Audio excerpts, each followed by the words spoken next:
예상됐던 게 나온 거야.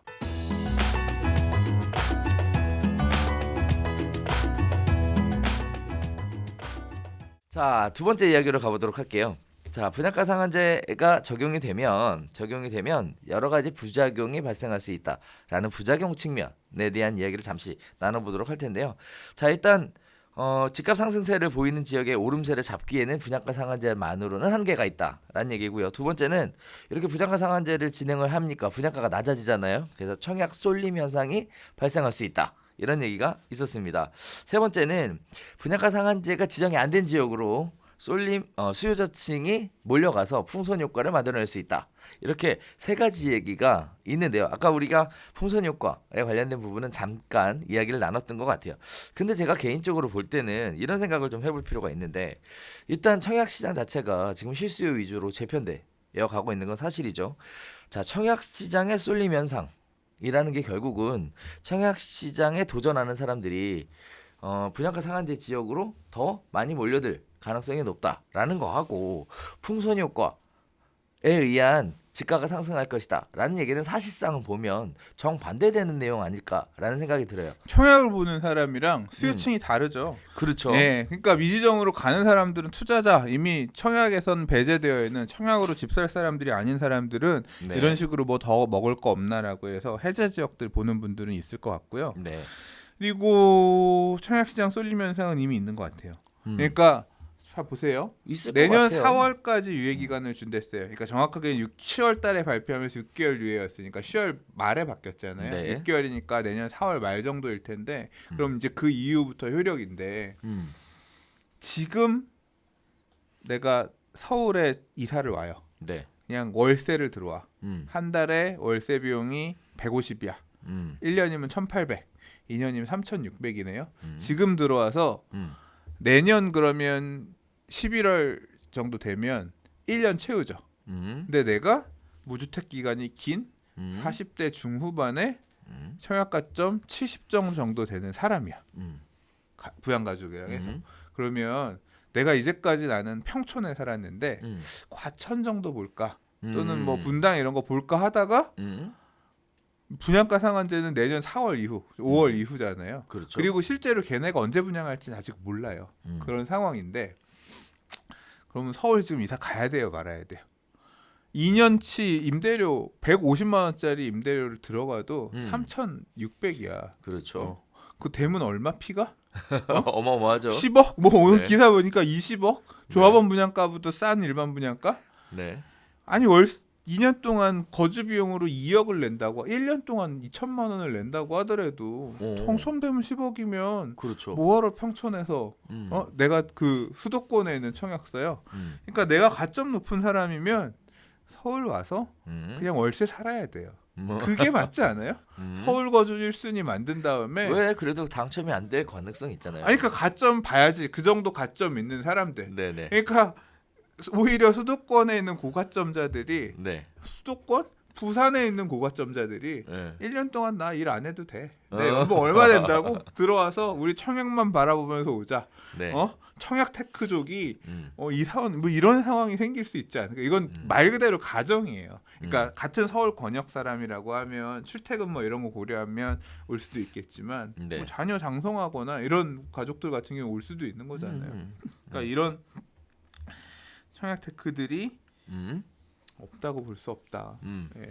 대학 다니는 자녀들 두고 있는 뭐 가정들이라고 하면 충분히 하지 않을까. 그렇게 움직이면 어떻게 될까요? 자, 그래서 이제 그 얘기가 나오게 되면 결국 이제 관심사는 그거예요. 분양가 상한제가 지정된 지역에 신규 아파트 가격을 찔러 눌러요. 근데 사실 지정된 지역이 좋은 지역들이었잖아요. 그러면 지금 이제 많은 분들이 관심 가지는 게 분양가 상한제 지정된 지역이 오히려 더 올라갈 것이다. 아니면 풍선 효과로 인해 인근 지역이 더 올라갈 것이다.에 대한 얘기들을 하고 있거든요. 그거는 그 얘기는 좀 논의가 말이 안 돼. 아니 말이 안 된다기보다는 뭐 논의는 할 수 있지. 네. 자, 근데 생각을 해보세요. 자, 네. 개포자이가 개포 사단지, 개포 사단지가 프레지던스 자이라는 이름 분양할 건데 3,300 3,300세대 좀 넘어요. 3,400세대 좀 안 돼요. 일반 분양이 몇 개인지 아세요? 많겠죠. 예, 아니에요. 아니에요? 300개가 안 돼요. 아우, 275개, 270 몇 개 돼요. 3,000세대인데 음. 일반 분양을 시세가 예를 들어 8,000인데 음. 4,500에 한다고 해봐요. 음. 그럼 조합원이 몇 명이에요? 음. 그 아파트에 음.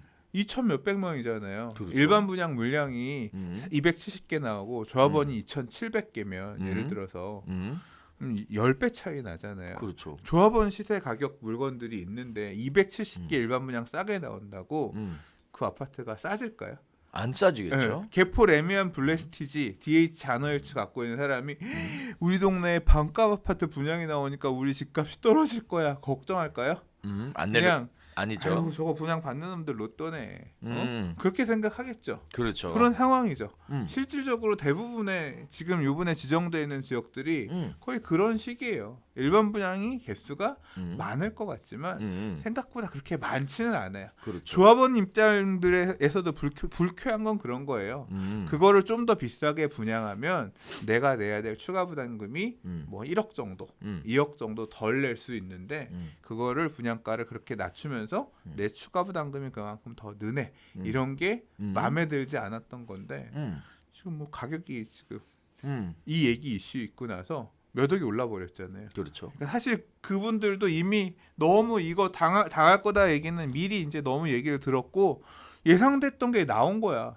근데 그거 기다리는 동안 올 가을에 몇 억이 올라 버렸으니까 되게 기분 나빴는데 추가 부담금 더 내야 되니까 되게 기분 나빴는데 네. 가격이 또 이만큼 올라 있으니까 아이씨 모르겠다. 뭐 이런 네네. 수준인 거예요. 네. 거의 지금 그런 상황이야. 네. 그러니까 그렇게 불쾌하지도 않아 어떻게 보면. 네. 아니 그래 그렇게 얘기할 수도 있지. 지금 여기서 얘기하는 논점은 그거예요. 청약 쏠림 현상이 생기겠죠 당연히. 분양가 상한제에 지정된 지역의 분양 가격이 워낙에 낮으니까. 근데 분양이 또 안 될 거잖아요 당첨이. 그러면 이제 이 사람들이 외곽으로 가서 뭔가 도전을 하거나 사거나 할 것이냐, 아니면 분양가 상한제가 지정된 지역으로 들어갈 것이냐, 지역으로 매수를 매수를 해서 들어갈 것이냐. 근데 고가점 통장 갖고 있는 사람은 그렇게 가기는 되게 아니 가점이 안 되더라도 거기 가고 싶어요. 돈 쉽게 포기하지 못하지.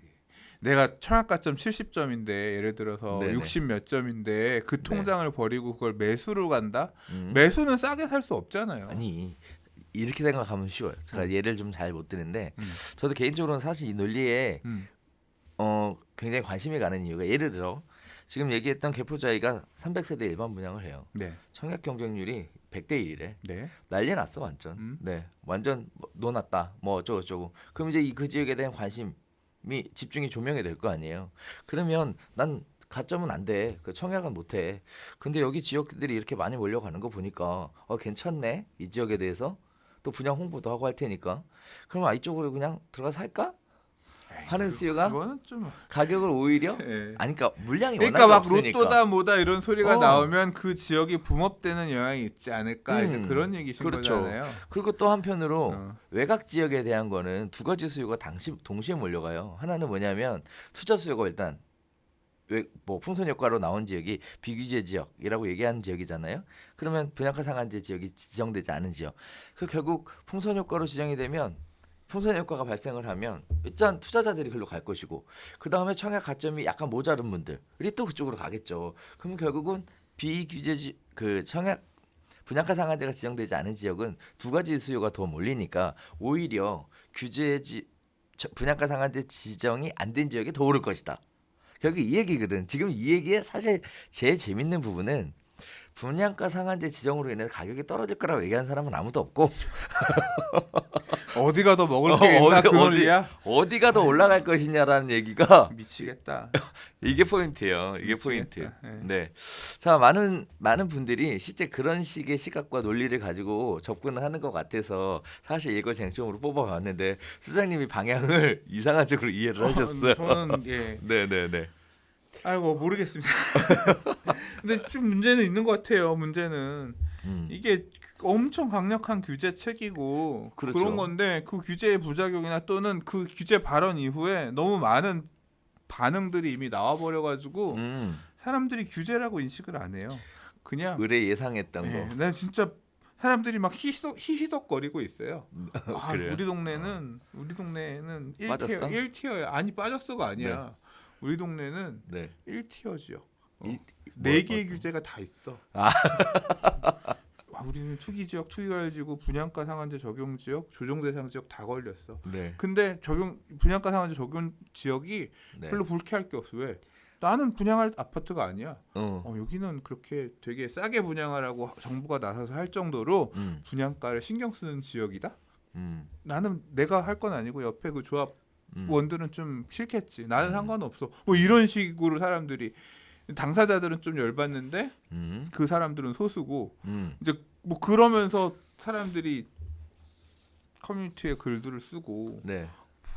이게 규제인데 규제가 아닌 것 같은 네. 좀 뭔가 문제가 있는 것 같은 이게 약발이 안 먹히면 자, 더 강한 약을 그래서 우리 지난번에 또 얘기했었죠. 추가 규제에 관련된 얘기를 잠깐 드렸었는데 어쨌든 지금 분양가 상한제 지역을 지정을 하면 부동산 시장이 어느 정도 안정화가 되고 잡힐 것 같다라는 생각들을 일부에서는 했었던 것 같아요. 그러니까 이런 걸 시행을 했겠죠. 그러나 시장의 현재 반응 자체는 오히려 어디가 더 올라갈 것이냐라는 것을 이야기할 정도로 지금 반응 자체는 분양가 상한제 지정에 대해 사실상 어떻게 보면 좀 이미 받아들였거나 또는 지정에 대해서 무시하고 있거나 둘 중에 하나의 반응을 보이고 있다라는 점 안내를 해드리면서 아무튼 앞으로 어느 쪽으로 가게 될지 좀 그렇죠. 지켜봐야 될 것 그 같습니다. 주장하시는 분들이 분양가 거의 그런 식의 데이터들을 많이 내놔요. 분양가 상한제가 적용되고 나서 그 이후에 부동산 가격은 안정화를 띠는 통계가 있었기 때문에 효과가 있을 것이다 이런 얘기예요. 그렇죠. 근데 뭐 앞서서도 많이 얘기했지만 2008년 2008년 이후는 분양가 상한제 적용의 하고 영향이라기보다는 상관이 없지. 실질적으로는 해외 금융 위기가 그렇죠. 컸고 분양가 상한제 적용 물량이 나온 적이 없는데 다 비껴서 나왔었는데 2008년, 9년, 10년, 11년 이때의 서울 물량들이 다 분양가 상한제 적용 안 된 물량들이거든요. 그렇죠. 왜냐하면 경기가 안 좋은데 뭐. 아니 피했어. 네. 그 분양가 상한제를 피하기 위해서 2006년, 7년에 사업을 빨리 해가지고 다 피한 단지들이었거든요. 그럼에도 불구하고 가격이 꺾 잡혔던 얘기인데 오히려 이제 그걸 다르게 해석해가지고 이번에도 지금 일단 불법은 했기 아니라고 때문에 우기는 거지, 지금. 몇 년 후에는 네. 잡힐 것이다라고 얘기를 네. 하는데 네. 조금 전 설득력이 떨어진다고 생각해요. 뭐 아무튼 뭐 정부 입장은 충분히 이해가 됩니다. 뭐 경기 살리려고 돈 풀어놨더니 이거 뭐 돈 죄다 부동산으로 쏠려 들어가고 있고 가지 말라고 그렇게 해도 사업하겠다고 나라에서 돈 받아갖고 부동산에다 쏟아붓는 격이니 이거 참 안타까운 마음이 날로 커져갈 것 같은데 아무튼 뭐 지속적으로 뭐 정책은 또 나올 것이고 거기에 따라 또 시장은 또 다시 반응하게 될 것이고 어느 쪽으로 흘러가게 될지는 귀추가 주목되고 있는 상황입니다. 자, 한번 저희 별별수다하고 함께 내용 지켜보시면 상황을 판단하시고 결정하시는 데 도움이 좀 되지 않을까 생각을 해봅니다.